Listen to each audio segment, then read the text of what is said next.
So what do I do with radio when I want to get active? I leave. I actually go online to digital services to fill my unfilled music needs. And the interesting thing, this is kind of a theme I want to come back to, is if you don't provide the thing that people are looking for, they go somewhere else because someone else is providing it. In a world, as Steve was saying earlier, where everything is open, everybody can do everything. And if you have a good idea and you don't act on it, generally speaking, somebody else is going to do it and provide it for you. So you really have to constantly think about providing value and relevance all the time for your audience. These are some stats that we got at CBC from a report called eMarketer a little over a year ago about why people choose online radio over regular radio. And it's pretty interesting. Music they can't get anywhere else. And to control the music being played, again, kind of more of an active decision, more music variety, and then we get down here, fewer commercials, kind of obvious, and oddly enough, a better signal than on-the-air radio. And this is a study that CBC actually did on how music is being used in Canada right now. And this is also interesting, that over 50% of Canadians share music monthly, less than 40% buy it, 60% watch music videos on YouTube every month, 2/3 have an MP3 player, and this is my favorite one, 64% have multiple playlists in whatever their online music system is, iTunes or Winamp or whatever. That's really active behavior. That's people creating their own music mix that is very, very different, and a reason that people leave radio is to get something where they've got multiple playlists created for themselves. So the problem from audiences from a media company perspective is we need to give audiences more of a choice, and we need to give them a voice, because if we don't, they go elsewhere to find it. So for us at CBC, particularly in the Radio 3, but we're trying to think about this in a lot of other areas, we can't keep thinking of ourselves as broadcasters, and we can't keep following this one-to-many model of us being experts providing wonderful programming that people will love. We actually need to think about media in a different way. And we had a guy named Don Tapscott come in and talk to us about a year ago, and he kind of scared the crap out of us in a good way. He's a really smart guy. He wrote Wikinomics and a couple of other books. A new one's out right now called Macro Wikinomics, and a lot of it is about crowdsourced behavior and the wisdom of the crowd. And as I said, media needs kind of a paradigm shift, but his message was that media keeps failing over and over again at paradigm shifts. And these are the things that he asked us. Why didn't Sony Music invent iTunes? Why didn't NBC invent YouTube? Why didn't the New York Times invent Craigslist? Why didn't Encyclopedia Britannica invent Wikipedia? And why didn't Kodak invent Flickr? Those are all pretty good questions. So what will radio fail to invent? That's what my job is, kind of. It's worrisome.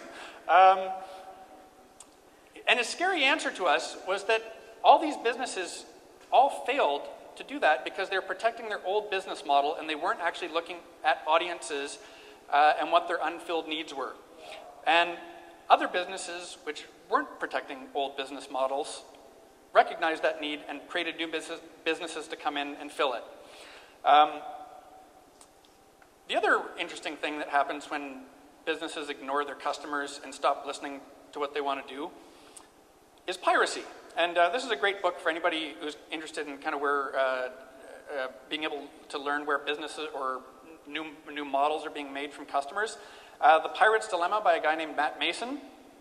And his, I guess, theory of piracy is that it's a really good thing in a lot of ways, because if you look at Entrepreneurship 101, it's why do businesses exist is to fill a need or solve a problem. And music customers told everybody what they wanted. They said, we want things digital, we want them easy to get, and we want them at a low price. And the music industry said, no, we're actually going to make it more difficult for you to do all those sorts of things, and we're going to put digital locks on our programming, and we're going to sue people who are stealing it. And that actually leads to piracy. And that's where Napster came from, and LimeWire, and all that sort of stuff.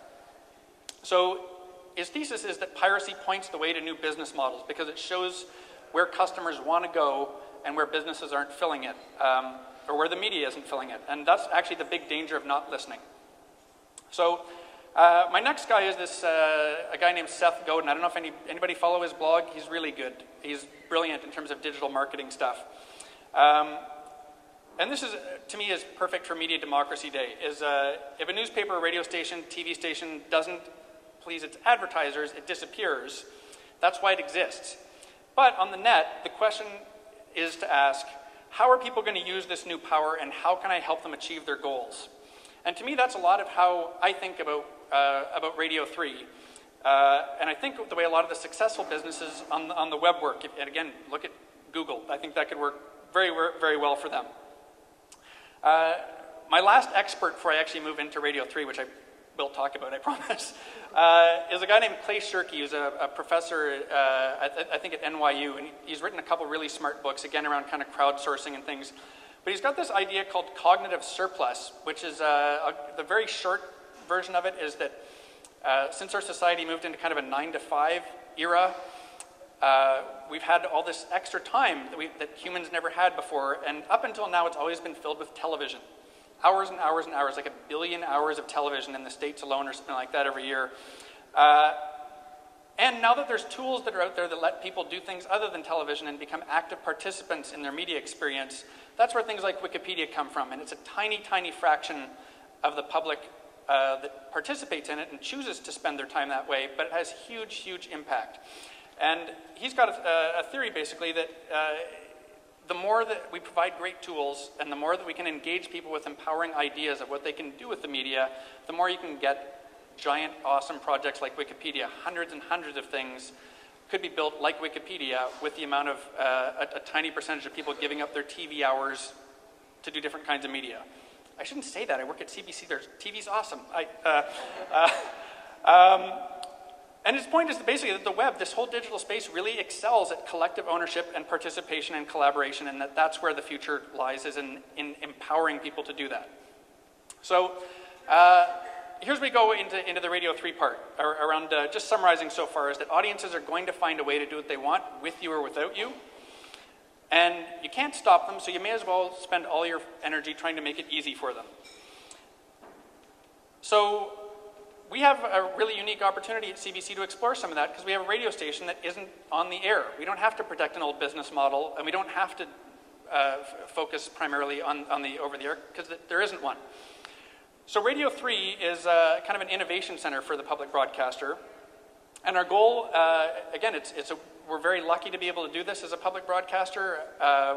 Revenue is not our goal for this. It's to raise awareness of new Canadian music and to bring new, younger audiences into the public broadcaster through digital platforms, and to try and figure out the future of music radio. So when I think of our stakeholders, it's around what's best for Canadian music and what's best for music fans. And so we've set up a system where all the music that we play on air and podcast is first uploaded to a website by Canadian musicians. So any Canadian musician who owns the rights to their own music can go and set up a page and upload tunes to it, and then we go through and find all the best songs and make radio stations and podcasts out of it. We currently have over 23,000 Canadian artists signed up for the site, and over 107,000 songs that have been uploaded. And every song that we play is also available on demand. And this is actually fairly important for all the stuff I was talking about before around passive and active. So we try to define ourselves a little differently too. In a weird way, I hate our name that we're called Radio 3, because we don't define ourselves as a radio station. These are all the different things that we do on here. I don't know if you can see that, but it's a pretty broad variety of things. Basically, when we find something, any tool that can help us achieve our goals of raising awareness of Canadian music or making it easier for music fans to find great Canadian music, we'll do it. And radio is an awesome tool, but there's a whole bunch of other things too. So I actually say we're not radio. We're a music discovery service. And that's it sounds really trivial, but it's really important when you're talking about that and you have a whole group of people. When people think about being a music discovery service, it leads to a lot of different ideas rather than just being radio. This is kind of the model that we try and see ourselves as, and in a weird way, this is okay, but I don't really like the fact that the CBC thing is at the center of it. It's trying to show that we're a place where we try and connect people and be more of a social music service rather than be a one-to-many broadcaster in it. Some of the things that we've done with our website to try and, I guess, move past some of the problems with traditional radio, we've got an audio player that's designed for social music. So if you hear a song on the radio and you like it, you can click on the artist name and it'll take you to their page and you can read all about them or start listening to some of their other songs. You can actually leave the radio and go play their songs over and over and over again if you like it and stop having to wait for the radio to play it again. You can add it to a playlist and build a whole list of playlists so you can leave the radio and go have your own personal experience that's just tailored for you. You can rate it and tell us which songs you like and which ones you don't like. And you can take it and share it on email or on Facebook or Twitter and take a link to the song and send it to whoever you want so that you can become a champion of Canadian music too. We've let people have as many playlists as they want. Again, the idea on this is you can leave the radio and go have the experience that you want when we're not doing the thing that you want and is not the optimal experience for you right now. We let people have member pages so that people can find each other and learn from each other and become more of a community to talk to each other about music, knowing that when we're all open and transparent and we have places to talk about it, you'll find more people who like music like you. And that hopefully our audience can become tastemakers in ways that we can't, because we know that we're still doing, for the most part, the one-to-many push that people, and I should say we're a niche, so a lot of people do love it because it's independent, all-Canadian music. That's a fairly small niche in the grand scheme of things. 100% Canadian independent music. But we know that even within that niche, we can't please everybody exactly the way they want to, because we may not play enough hip-hop or enough electronic music or enough metal, but that if we give people the right tools, all those people are going to congregate and make the best metal podcasts available out of all those songs on there and share them with each other and do a better job for the metal bands than we can do on our own. We've got some things, again, that just kind of add on to the radio experience. We can find out what song you just missed or what songs are coming up and decide if you want to keep listening or not, or you can move on and just play the favorite song that's coming up 5 songs from now if you want. This one is one of my favorites. One of our web designers came up with this and just built it on a weekend.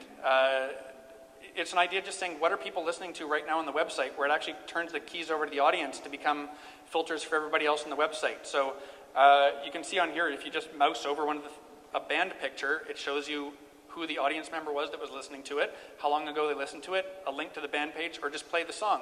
And this way the audience introduces each other to great music that we're not actually playing on the radio. So that's how we've kind of started to deal with it. And I think, you know, if we look at how radio will thrive and in general how media is going to thrive moving forward in this space, it's just one answer. It's just think like the audience over and over and over again and ask yourself questions that the audience would be asking. Where do you go to get what you want? Is it all in one place, or do you go to 5 or 6 different places to get what you want for it?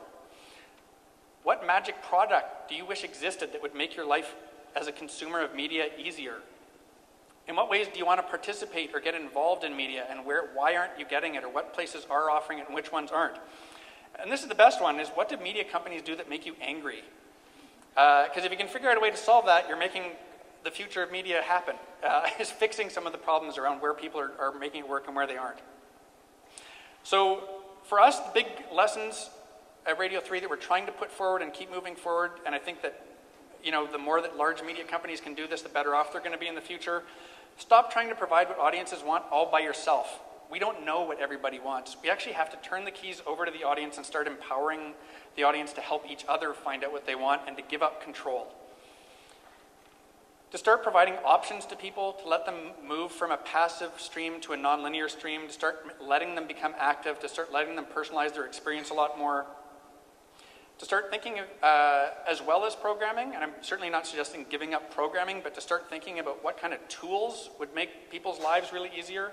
I think media doesn't really think of themselves as tool builders, but I think that as we move forward, empowering tools people would be huge. And when we do it, this is the sort of stuff that we get at Radio 3. It's awesome. And it's stuff that, as media, you'd never think to create yourself. So we got this thing, it's the logo done in pierogies. Awesome. These are people, there's a whole Flickr group out there. I think it's Red and Johnny. You can go look it up. A whole bunch of photos, like just endless number of photos of people in stormtrooper masks wearing CBC shirts doing very odd things. It's a great search through Flickr if you want. Awesome. Fried bologna logos. And I guess the point for this is that you tap into a passion because people can make it their own, and there's a sense of ownership in it when people actually are participating in making their own media. And for me as a public broadcaster, the public does own CBC, and when they can actually feel ownership by taking part and being part of the process, and whether it's being integrated into programming or whether it's doing your own stuff through tools, you feel passion and ownership. And this last one is about as good as it gets for me. The tattoo. I was eating dinner with a guy at a restaurant, and the waiter just came up. I was wearing this shirt as the CBC horror, and he just came up to me and rolled up his sleeve and showed me that he had the tattoo on there. And it doesn't work for us, anything like that. But I guess that's my closer. Is just to say, empower the people, and you'll get a level of trust and ownership that you've never thought possible. So, thank you. I guess over to Karen for.